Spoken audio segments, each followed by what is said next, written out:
to the third segment of Divine Light, Stained Glass in the Church. In this video, we will be looking at the windows of another influential cathedral in France. We have already discussed that the Gothic window opened up more light than the windows of older Romanesque cathedrals. The earlier churches in Europe were not only houses of worship, but were often seats of government. One might think of Charlemagne's Palatine Chapel in Aachen, where he ruled from and wasn't just simply an ordinary church or house of worship.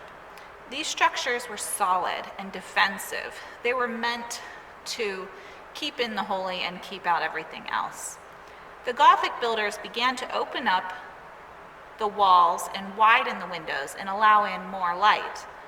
They have more pointed arches, as we can see, and began the idea of walls of glass. Between 1200 and 1280, the Gothic builders placed less emphasis on structure and more importance on style and ornamentation. The Rayonnette Church utilizes repetitive shapes and patterns, often a little bit more symmetry. It's less about an entire window of one scene and more unity throughout the windows. The windows were taller and thinner, and there was an emphasis on height with a strong vertical line that draws your eye up towards heaven. The ideas of light added in a visual weightlessness. To achieve this weightlessness did not remove the need for support of the heavy ceilings, however, so builders turned to exoskeletons of flying buttresses to help support the walls and the ceilings and those massive arches within these churches, because the glass itself couldn't do that, especially as you were taking out and the supports between the glass.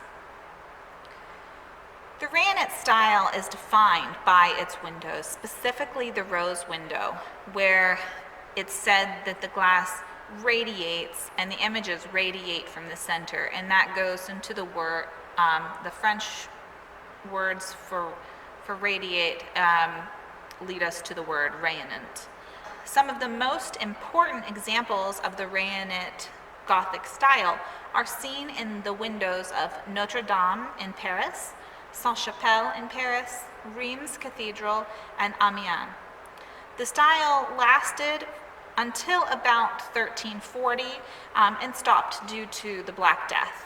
When France began to recover from the plague around 1350, a new style developed.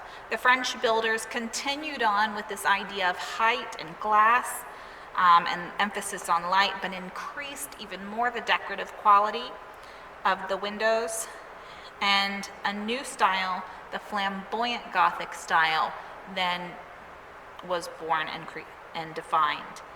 This lasted about between 1350 to 1500, both in France and Spain, and it's known by not only the pointed windows, but the regular points that you see in the Gothic, early Gothic windows become more flame-like, hence flamboyant. They've been described as lacy or even flower-like, like petals of a flower. In this segment, though, we're going to move on and focus on the Rayonnette Church, Sashapel. The structure of this church is a little bit different than the typical cruciform churches. Rather than having multiple chapels that lay out in a cross pattern, this is a double-story church. So you go into a lower chapel that's very dark and has very little light in it, but the walls are beautifully painted and light is brought in through the idea of the gold leafing. But when you go upstairs into the upper chapel, you are transformed and transported into this ethereal, heavenly space. Sashapel was constructed in 1242. It was built for King Louis IX to house his collection of prized relics. Louis IX was a very religious king. He fought in 2 crusades and was canonized after his death. The chapel was to be a jewel box, and that's what it's described as when you look at it, for these relics, which included the crown of thorns, his most prized relic, which he purchased from an emperor in Constantinople. There are 15 stained glass windows in this church, all 15 meters tall. They tell the stories in the Bible and also how the relics came to be in Paris. All 15 of Sashapel's main windows are from the 13th century. In fact, this chapel has the most extensive collection of glass from the 13th century in the world. The rose window, it must be noted though, was put in the 15th century. There are just five colors of glass used in these windows: blue, red, green, purple, and yellow. Unlike the windows in Chartres, you can start to see the rayonant patterns forming. We see a lot of medallions stacked on top of each other, each containing different biblical scenes, but there is a sense of unity and style. All of the windows sort of look the same until you look closer. In 14 of these 15 windows, however, we have 1,113 biblical figures. So there are definitely differences in storyline within those.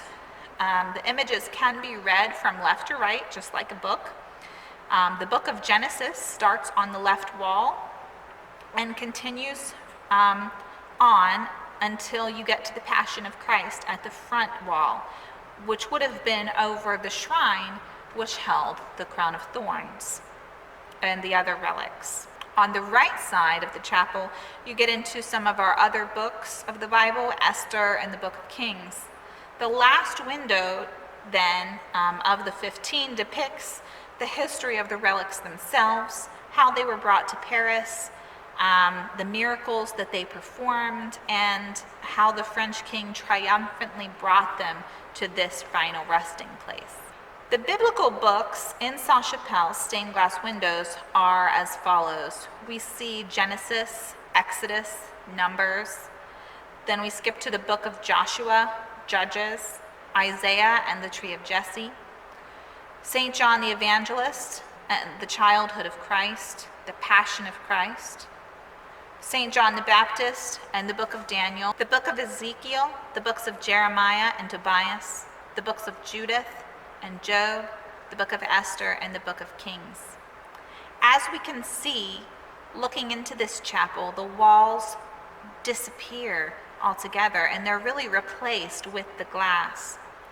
Although the images can be read, the theology is felt by the viewer as they're embraced by color and light. It's not all about just the typical biblical readings that we place on these types of things. This type of innovation was unseen in other buildings and was unfamiliar. You didn't really find this amount of light and color within other places besides the church within the medieval world. And so it was like stepping into heaven. Today, we do not often allow our environments to speak to us. Our generations have relegated art to, like these windows, to a mere decoration rather than a manifestation of the heavenly kingdom. But in the medieval Christian world, it was an experience to come into a room so filled with light and color. And though we know a lot about light and color in science, the limited scientific knowledge that they had was used by theologians and philosophers to interpret Scripture, because everything that you learned was to interpret God's world.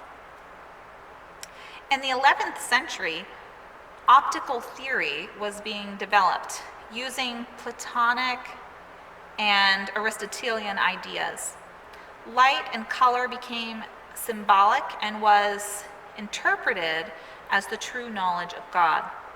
Early Christians believed that light was a direct emanation of God. For the medieval thinker,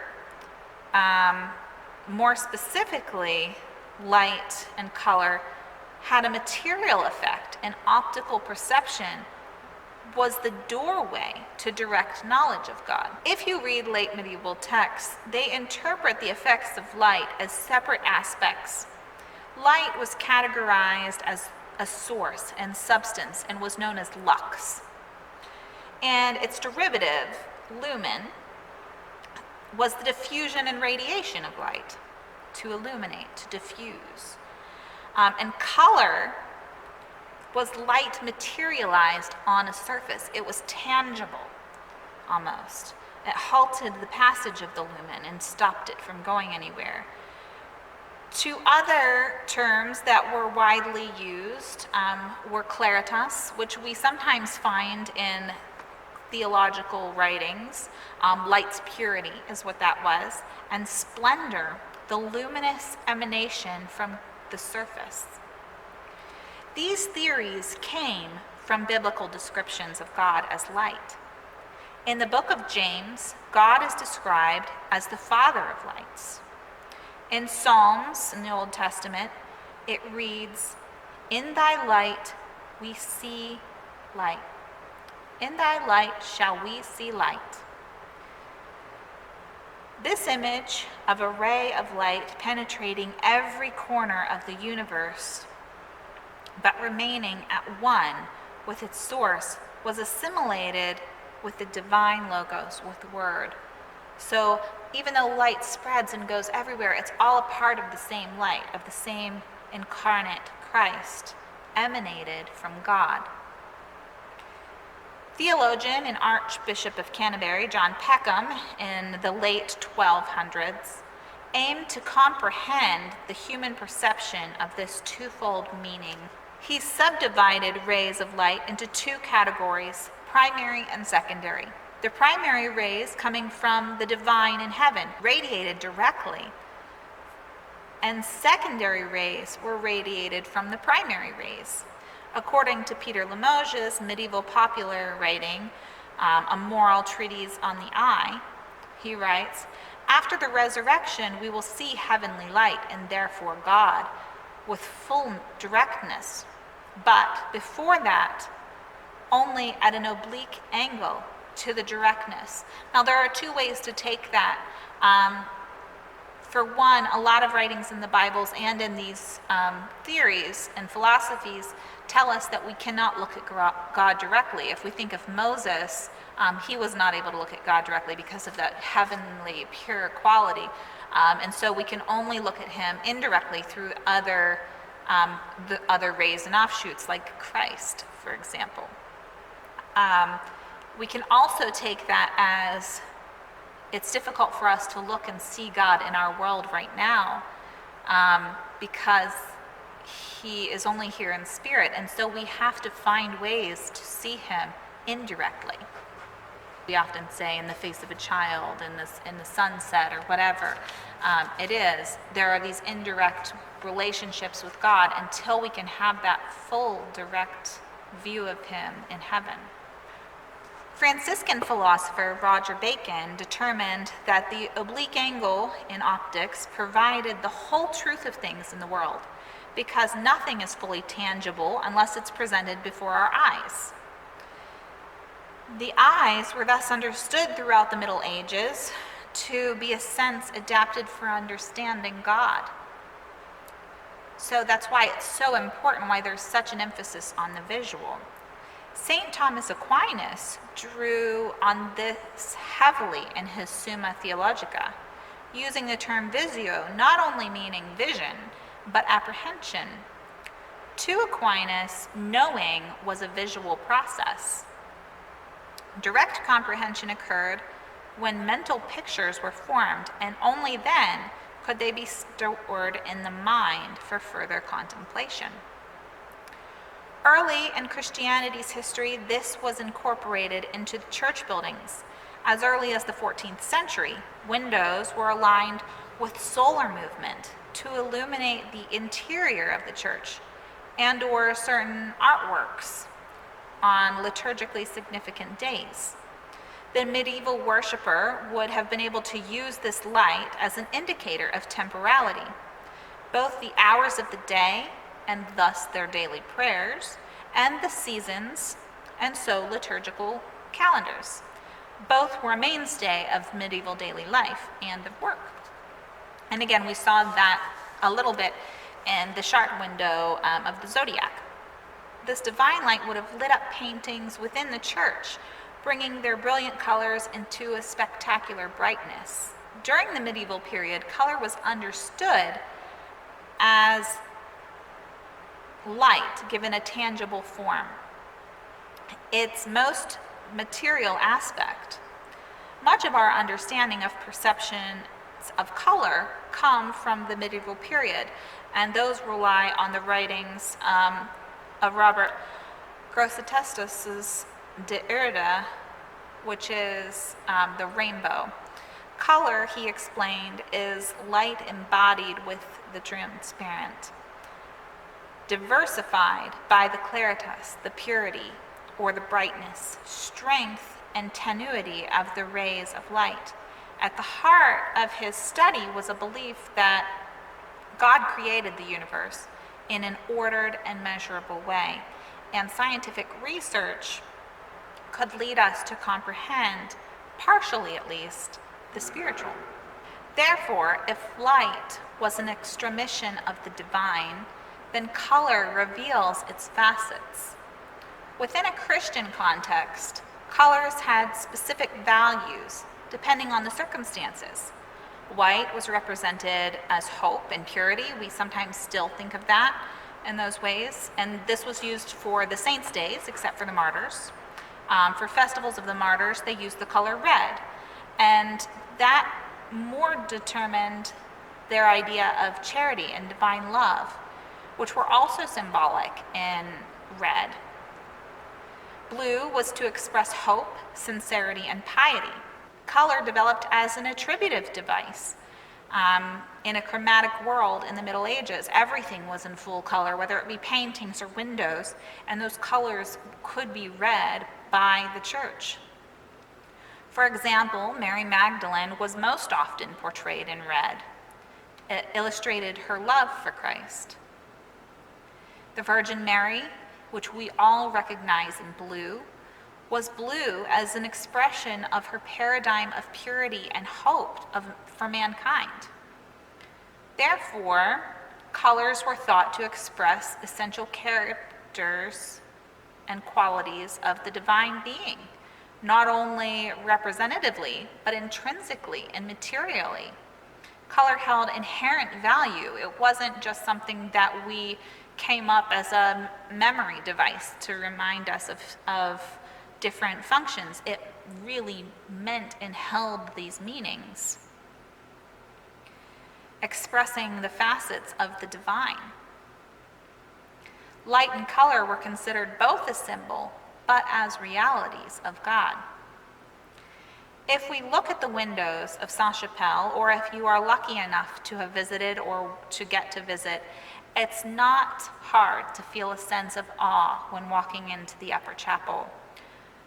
Though the windows can be read and used like book or visual text, they more effectively transport the viewer and prepare them for a holy encounter. It's something to be so connected to God through our very surroundings. And it's worth asking if we find God in every aspect in our world, in the color that surrounds us, in the light that we see within our church windows or just at home. Are we looking for God in our world? Or, like we do with the windows, is our faith merely decorative?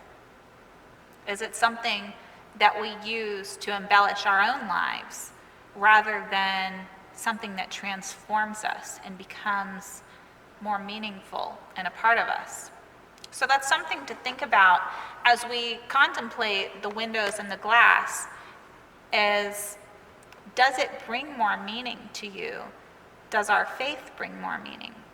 I hope you have enjoyed touring Sashapel with me, and learning more about medieval churches and their interpretations of light and color. In our last segment, we'll move away from France and on to Spain and some of our other areas within Europe, as well as look at the windows in our own church for more modern takes of stained glass.